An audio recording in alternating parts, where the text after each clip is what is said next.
కార్మికులు తీసుకుందామని అంటే అంటే సమ్వాట్ ఒక కొత్త ఇండస్ట్రీ ఏమైనా రావాలన్నా ప్రతి కంపెనీ వాళ్ళ ఎంప్లాయీస్ని వాళ్ళకి కావాల్సిన తయారు చేసుకుంటుంది. అవును, మార్కెట్లో ఒక డ్రైవర్ అంటే I'm not down sizing anybody, అవునవును, దాన్ని కించపరచాలని కాదు.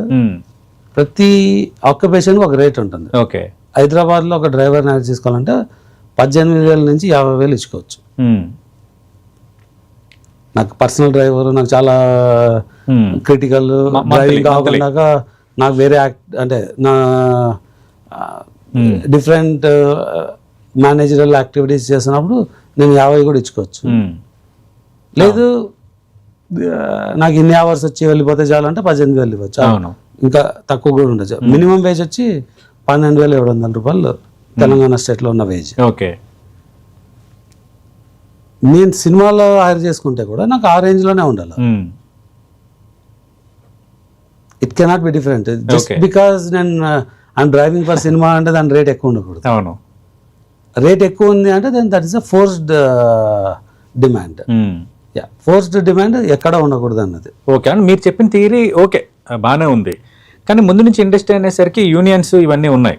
డ్రైవర్స్కి ఒక యూనియన్, మేకప్ మ్యాన్స్కి ఒక యూనియన్, లైట్స్ మ్యాన్ వీళ్ళందరూ ఒక union, fighters association, dancers association, ఇట్లా వాళ్ళు ఒక కార్డ్స్ ఇవ్వటం, ఒక రేట్ ఫిక్స్ చేసుకోవటం, ఇవన్నీ ఒక ముందు నుంచి ఒక పద్ధతిగా వస్తున్నాయి కదా.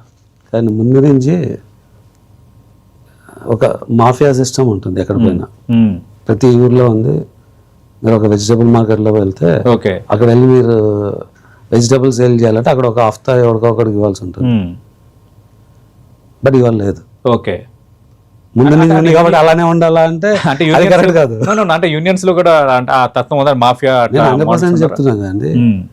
Why a person that I'm hiring okay should pay 6 to 8 lakhs fee for a union to become a member. Okay, అవును, అంత పే చేస్తే వాళ్ళు కార్డు నేను ఇచ్చేదేమో ఆ కార్డు నాకు ఎందుకు కావాలా?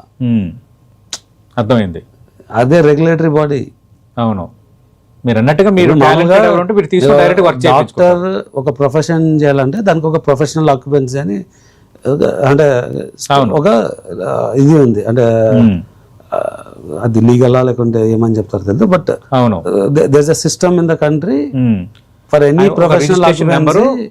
ఒక డాక్టర్, ఒక చార్టెడ్ అకౌంటెంట్, లాయర్ ఉంటే దానికి వెల్ డిఫైన్డ్ సిస్టమ్ ఉంది. అవును, ఒక సర్టిఫికేషన్ ఉండాలా. Then they should be lawyer అంటే నువ్వు బెంచ్ అంటే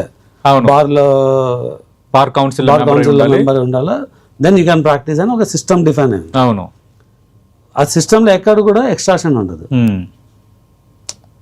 ఒక లాయర్ మంత్లీ ఎర్నింగ్ కన్నా bar council membership will be cheaper. Okay, ఇక్కడ 3 years ఎర్నింగ్స్ తీసుకెళ్ళి కడితే కానీ మెంబర్షిప్ రాదు. Then it's complete malpractice. Okay, so they are just trying to govern and create అంటే ఈ సిస్టమ్ తీసుకెళ్తారు. ఈ సిస్టమ్ మరి బ్రేక్ చేయాలని అనుకుంటున్నారు కదా మీరు? నేను బ్రేక్ చేశానండి, అనుకోవడం కాదు. ఓకే, నేను ఈ సిస్టమ్ అలైన్ అవ్వను.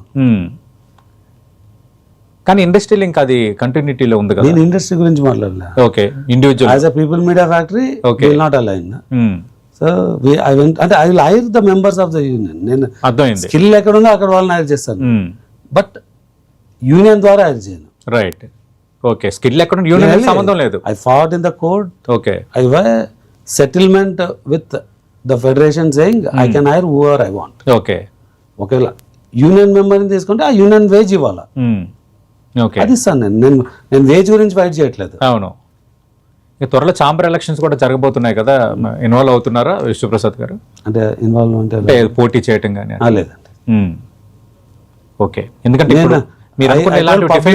స్కోప్ ఉంటుంది కదా. Chamber is to socialise and share knowledge and bring అని ఏమంటారు మీకు కొన్ని వెల్ఫేర్ బెనిఫిట్స్ ఉంటాయి. ఓకే, అంటే యాజ్ అ ప్రొడ్యూసర్ నాకు వెల్ఫేర్ బెనిఫిట్ అని కాదు, జనరల్గా అందరు ప్రొడ్యూసర్స్కి ఒక వెల్ఫేర్ ఉండాలా అని. అలా యూనియన్స్ కూడా వెల్ఫేర్ రన్ చేయడం వేరు. వెల్ఫేర్ రన్ చేయడానికి 8 lakhs మెంబర్షిప్ అక్కర్లేదు. ఓకే, వెల్ఫేర్ రన్ చేయడానికి ఇయర్కి ఒక 5,000 రూపీస్ స్పెండ్ చేయగలిగితే ఆ వెల్ఫేర్ డిఫరెంట్ పాలసీస్ ద్వారా రాగలదు. ఓకే, సో 5,000 రూపీస్ని కలెక్ట్ చేయడం ఈజ్ మచ్ ఈజీ. అవును, డైరెక్ట్లీ ఆర్ ఇండైరెక్ట్లీ. ఒకవేళ union we can send anybody, okay. But producer has to contribute. అంటే ఒక 5,000 రావాలంటే ఒక వర్కర్ యావరేజ్గా 100 days పనిచేస్తే producer pay 50 rupees more for the union so that they can get a welfare అన్నారు అనుకోండి, ఓకే. అది చాలా రీజనబుల్.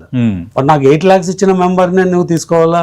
అవును. So regular other skilled people నేను బ్లాక్ చేస్తాను అంటే అది తప్పు. ఓకే. సార్ ఇప్పుడు హీరోలు కూడా ఈ ఏరియాలు తీసుకోవటం, షేరింగ్ అని ఎలాంటి చర్చ వస్తుంది కదా సార్, ఏంటి సార్ అది? చాలా హెల్తీ ప్రాక్టీస్ అండి అది. అవునా? అంటే ప్రొడ్యూసర్కి అది హ్యాపీ అన్న, మీరు హ్యాపీ? అప్ ఫ్రంట్ రెమ్యునరేషన్ కానీ అది బెటర్ కదండి. Okay. They are coming on risk. For ఎగ్జాంపుల్కి ఒక పెద్ద ప్రాజెక్ట్కి ఒక